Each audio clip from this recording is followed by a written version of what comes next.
Alphonse Daudet.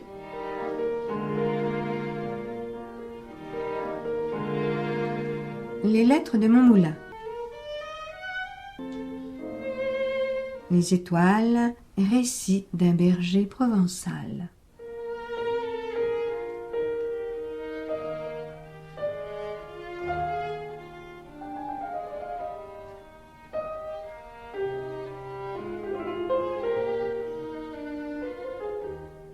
Du temps que je gardais les bêtes sur le Luberon, je restais des semaines entières sans voir âme qui vive, seul dans le pâturage avec mon chien Labri et mes ouailles.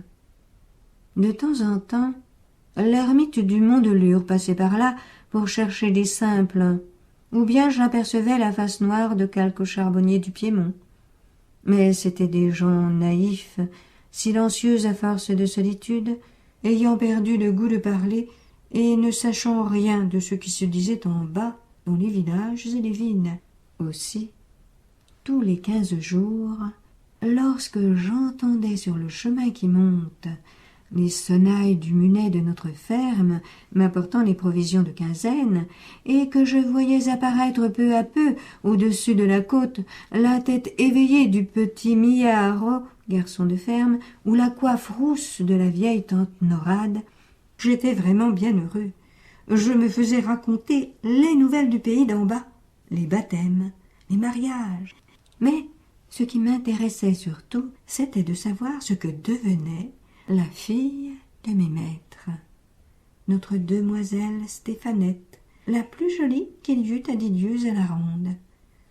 Sans avoir l'air d'y prendre trop d'intérêt, je m'informais si elle allait beaucoup aux fêtes, aux veillées, s'il lui venait toujours de nouveaux galants, et à ceux qui me demanderont ce que ces choses-là pouvaient me faire, à moi, pauvre berger de la montagne, je répondrai que j'avais 20 ans, et que cette Stéphanette était ce que j'avais vu de plus beau dans ma vie.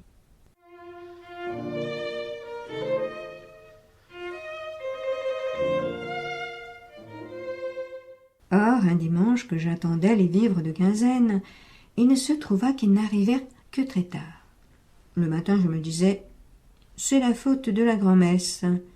Puis, vers midi, il vint un gros orage, et je pensais que la mule n'avait pas pu se mettre en route à cause du mauvais état des chemins. Enfin, sur les 3 heures, le ciel étant lavé, la montagne luisante d'eau et de soleil, j'entendis parmi l'égouttement des feuilles et le débordement des ruisseaux gonflés les sonnailles de la mule, aussi gaies, aussi alertes qu'un grand carillon de cloche un jour de Pâques.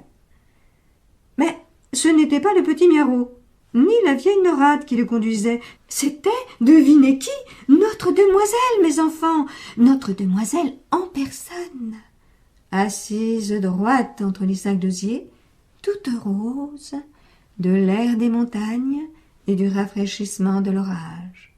Le petit était malade, tante Norade en vacances chez ses enfants. La belle Stéphanette m'apprit tout ça en descendant de la mule, et aussi qu'elle arrivait tard parce qu'elle s'était perdue en route. Mais à la voir si bien endimanchée, avec son ruban à fleurs, sa jupe brillante et ses dentelles, elle avait plutôt l'air de s'être attardée à quelque danse que d'avoir cherché son chemin dans les buissons. Oh, la mignonne créature! Mes yeux ne pouvaient se lasser de la regarder. Il est vrai que je ne l'avais jamais vue de si près. Quelquefois l'hiver, quand les troupeaux étaient descendus dans la plaine et que je rentrais le soir à la ferme pour souper, elle traversait la salle vivement, sans guère parler aux serviteurs, toujours parée et un peu fière. Et maintenant je l'avais là, devant moi, rien que pour moi. N'était-ce pas à en perdre la tête?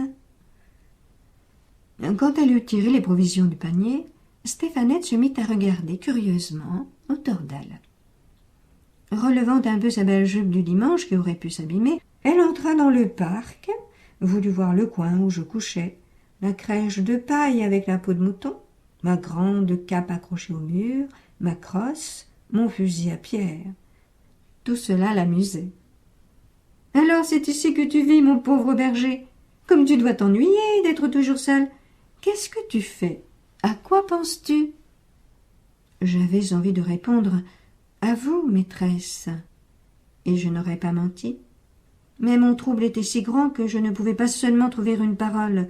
Je crois bien qu'elle s'en apercevait, que la méchante prenait plaisir à redoubler mon embarras avec ses malices. « Et ta bonne amie, berger, est-ce qu'elle monte te voir quelquefois ?»« Ça doit être bien sûr la chèvre d'or, ou cette fée Estérelle qui ne court qu'à la pointe des montagnes. » Et elle-même, en me parlant, avait bien l'air de la fée Estérelle, avec le joli sourire de sa tête renversée et sa hâte de s'en aller, qui faisait de sa visite une apparition. « Adieu, berger !»« Salut, maîtresse !» Et la voilà partie, emportant ses corbeilles vides. Lorsqu'elle disparut dans le sentier en pente, il me semblait que les cailloux roulant sous les sabots de la mule me tombaient un à un sur le cœur. Je les entendis longtemps, longtemps.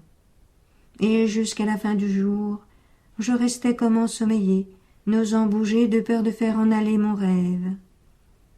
Vers le soir, comme le fond des vallées commençait à devenir bleu, et que les bêtes se serraient en bêlant l'une contre l'autre pour entrer au parc, j'entendis qu'on m'appelait dans la descente, et je vis paraître notre demoiselle, non plus rieuse ainsi que tout à l'heure, mais tremblante de froid, de peur, de mouillure. Il paraît qu'au bas de la côte, elle avait trouvé la sorgue, grossie par la pluie d'orage, et qu'en voulant passer à toute force, elle avait risqué de se noyer. Le terrible, c'est qu'à cette heure de nuit, il ne fallait plus songer à retourner à la ferme, car le chemin par la traverse, notre demoiselle n'aurait jamais su s'y retrouver toute seule, et moi, je ne pouvais quitter le troupeau. Cette idée de passer la nuit sur la montagne la tourmentait beaucoup, surtout à cause de l'inquiétude des siens. Moi, je la rassurais de mon mieux. En juillet, les nuits sont courtes, maîtresse. Ce n'est qu'un mauvais moment. Et j'allumai vite un grand feu pour sécher ses pieds et sa robe tout trempée de l'eau de la sorgue. Ensuite, j'apportai devant elle du lait, des fromageons, mais la pauvre petite ne songeait ni à se chauffer ni à manger, et de voir les grosses larmes qui montaient dans ses yeux, j'avais envie de pleurer, moi aussi. Cependant, la nuit était venue tout à fait. Il ne restait plus sur la crête des montagnes qu'une poussière de soleil, une vapeur de lumière du côté du couchant. Je voulus que notre demoiselle entrât se reposer dans le parc. Ayant étendu sur la paille fraîche une belle peau toute neuve, je lui souhaitai la bonne nuit et j'allai m'asseoir dehors, devant la porte. Dieu m'est témoin que malgré le feu d'amour qui me brûlait le sang, aucune mauvaise pensée ne me vint, rien qu'une grande fierté de songer que, dans un coin du parc, tout près du troupeau curieux qui la regardait dormir, la fille de mes maîtres, comme une brebis plus précieuse et plus blanche que toutes les autres, reposait, confiée à ma garde. Jamais le ciel ne m'avait paru si profond, les étoiles si brillantes. Tout à coup, la claire-voie du parc s'ouvrit et la belle Stéphanette parut. Elle ne pouvait pas dormir. Les bêtes faisaient crier la paille en remuant ou bêlaient dans leurs rêves. Elle aimait mieux venir près du feu. Voyant cela, je lui jetai ma peau de bique sur les épaules, j'activai la flamme et nous restâmes assis, l'un près de l'autre, sans parler. Si vous avez jamais passé la nuit à la Belle Étoile, vous savez qu'à l'heure où nous dormons, un monde mystérieux s'éveille dans la solitude et le silence. Alors les sources chantent bien plus clair, les étangs allument des petites flammes, tous les esprits de la montagne vont et viennent librement, et il y a dans l'air des frôlements, des bruits imperceptibles, comme si l'on entendait les branches grandir, l'herbe pousser.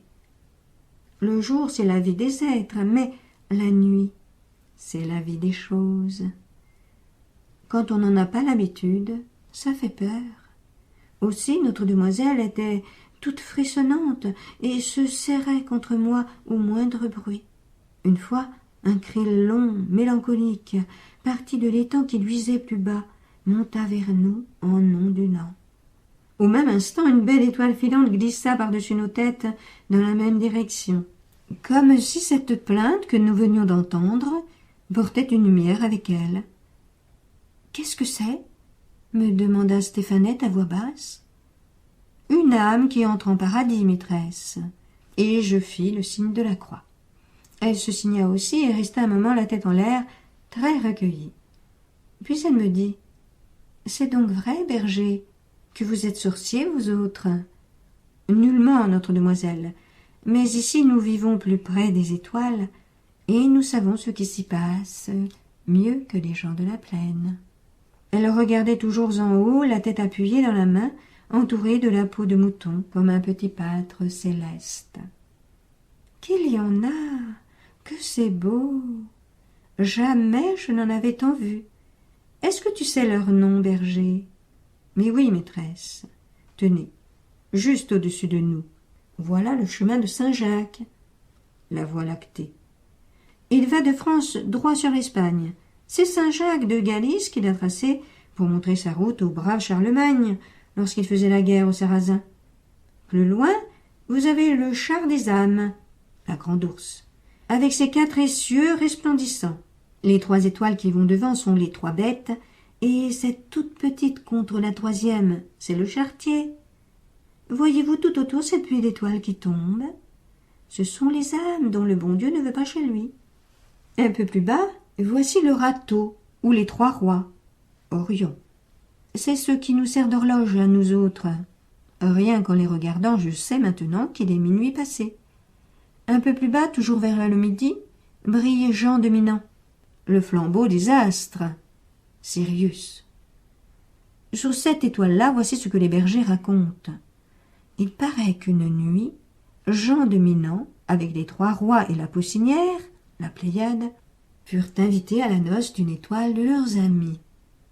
Poussinière, plus pressée, partit, dit-on, la première, et prit le chemin haut. Regardez-la, là-haut, tout au fond du ciel.